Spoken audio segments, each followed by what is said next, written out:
Hello, I'm Oscar Brand, and the three talented gentlemen known as the Greenbriar Boys are today's return guests on the world of folk music. I've slung my guitar o'er my shoulder, and I've wandered this country around, and the tunes that I've heard in my journey have sung up a wonderful sound. The World of Folk Music is brought to you each week at this time as a public service on behalf of the Social Security Administration. Today, the Greenbriar Boys join your host, Oscar Brand, as we explore the world of folk music and learn about the protection you're building for yourself and your family through Social Security. Many people think everybody pays and benefits from Social Security. Well, the fact is that today, many people who should be collecting benefits are not, simply because they don't know their rights under the law. More about this later.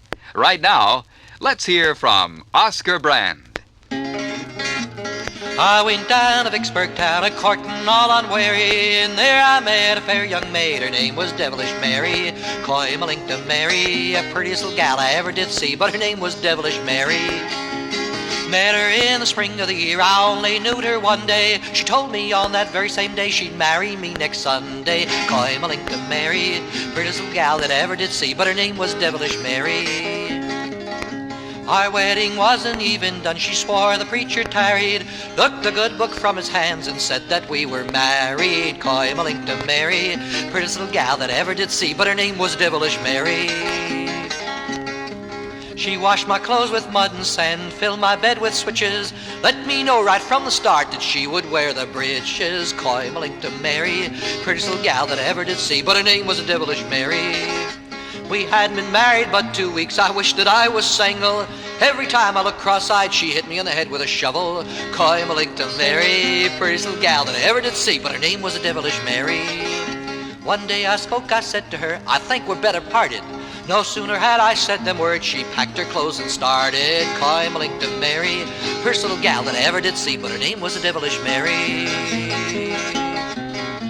If I ever marry again, 'twon't be for love or riches. I'll marry a gal about 3 foot tall, and she can't wear my breeches. With a coim-a-link to Mary, prettiest little gal that I ever did see, but her name was Devilish Mary.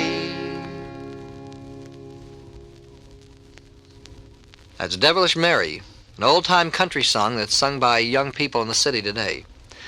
Now, Bob Yellen, John Harold, and Ralph Rinsler, our guests, are three young city boys who sing and play old-time country music. In stating this paradox, I've said a good deal about the Greenbriar Boys. Their performance will tell you more. Here's Ralph Rinsler to tell us about the song that's coming up. This is one of those songs, Oscar, that appears in a number of different versions. It's usually sung a little bit faster, called the 9-Pound Hammer. It comes out of John Henry days. Oh, roll on, John, and make your time, 'cause I'm broke down and I can't make mine. Well, ask that girl to be my wife. Straight down she said, she began to cry. Well, the longer she cried, the worse I felt, till I thought to my soul that my heart would melt.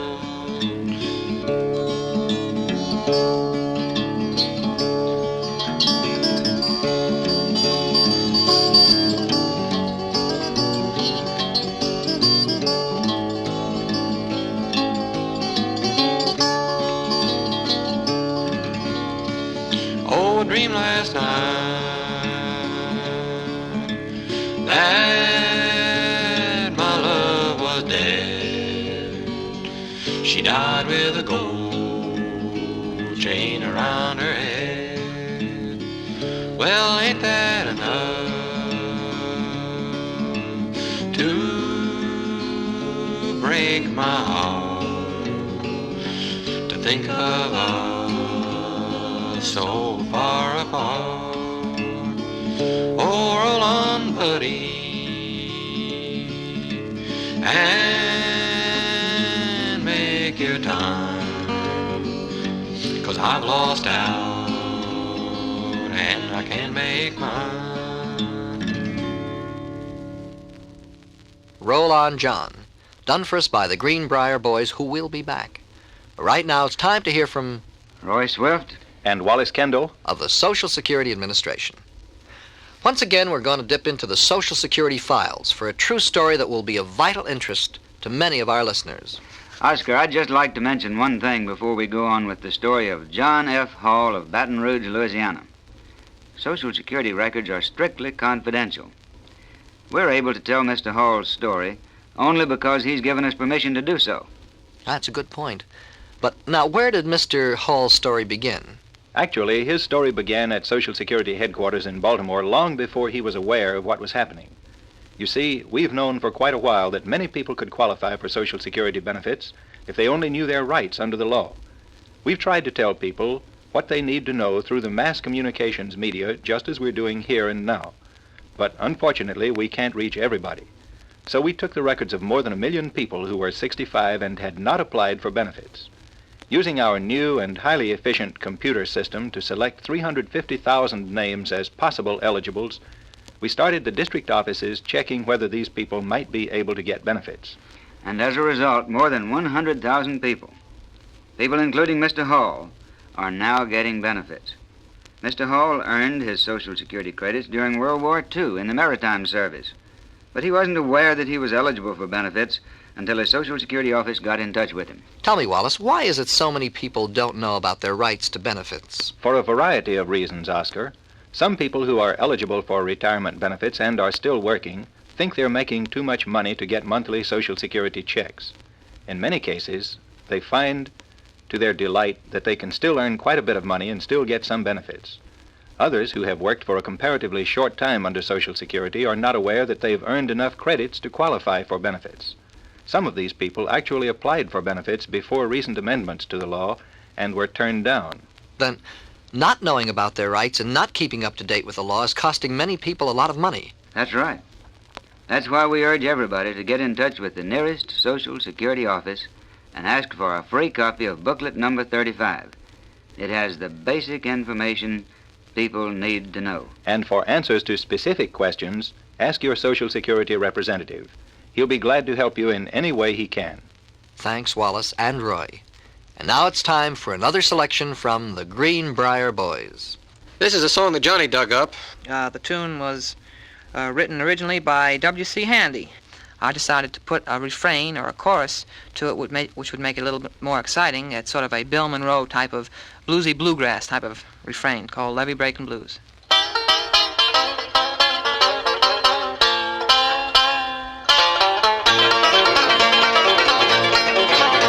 Well, here I am with those levee blues, and if the water should break, this is what I've got to lose. There's my cousin, my uncle, and my brother Jake are working on the levee so the water won't break. Now tell me how long do I have to wait for the water rises and the levee breaks? I got money in my pockets and money in my shoes. Oh, oh, honey, got the levee breaking blues. Now tell me how long do I have to wait for the water rises and the levee breaks? I got them muddy water levee breaking blues.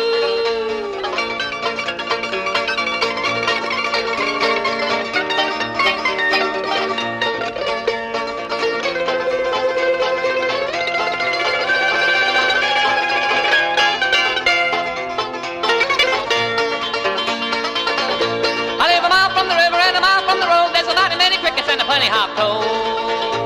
Tell me how long, how long do I have to wait for the water rises and the levee breaks? Well, now the grass is dying, the flowers are dead, and if the water gets high, gonna float away the shed. But tell me how long do I have to wait for the water rises and the levee breaks? I got them muddy water levee breaking blues.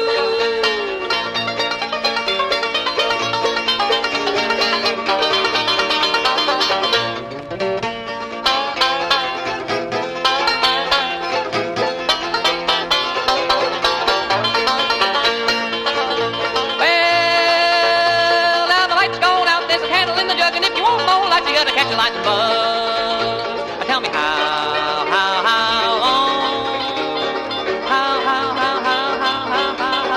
long do I have to wait? For the water rises and the levee breaks. I got them muddy water, Mississippi levee breaking blues.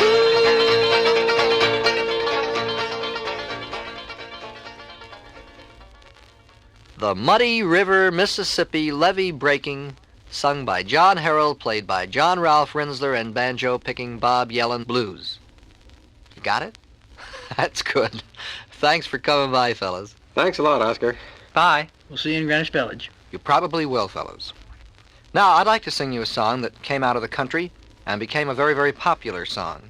I'll sing you one of the old versions that is the way I heard it before it became popular. Raccoon got a ring-round tail, possum tail goes bare. Rabbit got no tail at all, just a little bunch of hair, oh Lord, little bunch of hair. Raccoon is a mighty man, rambling through the dark. You should see him hunt his den when the bloodhounds bark, oh Lord, when the bloodhounds bark. Possum up a Simmons tree, raccoon on the ground. Raccoon say to Possum boy, shake them Simmons down, oh Lord, shake them Simmons down. Possum got a skinny tail, raccoon tail is fat. I ain't got no tail at all. Now, what do you think of that, oh Lord? What do you think of that?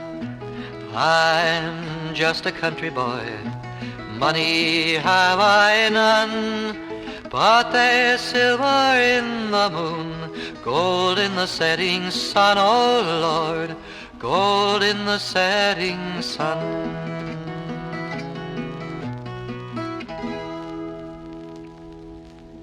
That was a song about a raccoon, came from the country and came to the city. And I'm Oscar Brand, I came from the country too, and I'll be here, as I hope you will, for the next edition of the World of Folk Music. I've slung my guitar o'er my shoulder, and I've wandered this country around. And the tunes that I've heard in my journey have sung up a wonderful sound. The World of Folk Music, starring Oscar Brand, has been presented as a public service by your Social Security Administration to acquaint you with the benefits Social Security provides for you. There's sadness and joy set to music, the story of life in a song. I guess we'll just keep on a-singing as we go a-traveling along.